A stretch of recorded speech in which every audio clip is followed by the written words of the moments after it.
Daily Devotionals for March 15th. Today's scripture reading will be Genesis 4, verses 25 and 26. And Adam knew his wife again, and she bore a son and named him Seth. For God has appointed another seed for me instead of Abel, whom Cain killed. And as for Seth, to him also a son was born, and he named him Enosh. Then men began to call on the name of the Lord. Now I find that very interesting. Today is my oldest grandchild's birthday. He was born on the Ides of March, and I always thought that was interesting. But I was thinking, who is the first grandchild mentioned in Scripture? And of course, it is Enosh.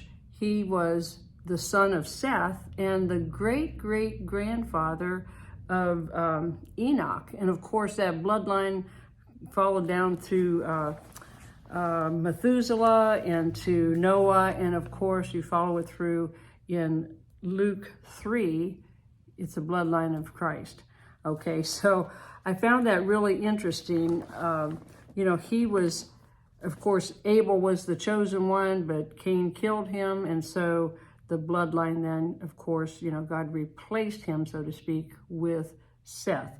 Now, another one in Scripture, a grandson. Now, think about this. This one was a really blessed one, was Saul's grandson. There was Saul and then Jonathan, and his son was Mephibosheth.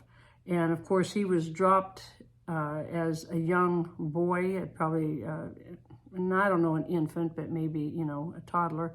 He was dropped and crippled, of course, and so he was hidden away for many years. But then David remembered, he promised Jonathan, his very best friend, he would always take care of him and his family. So he sends out for, to find if there's anybody left. And of course, it's Mephibosheth, and he was living in Lodabar, which is like the land of low living. It's like only the worst of the worst lived there, but he was hiding out for fear of the king. If he was found, they'd kill him.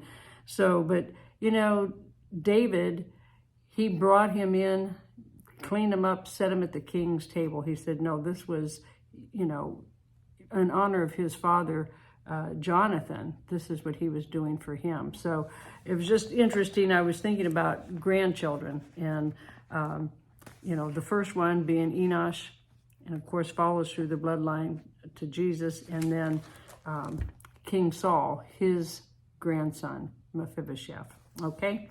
All right, so don't live in the land of, I think Bobby Conner calls it the land of loose living. It was a really kind of a pigsty place, but, the Lord is good and always faithful, and brought him up out of that place and set him at the king's table. Okay? Same place where you are to be seated, at the king's table.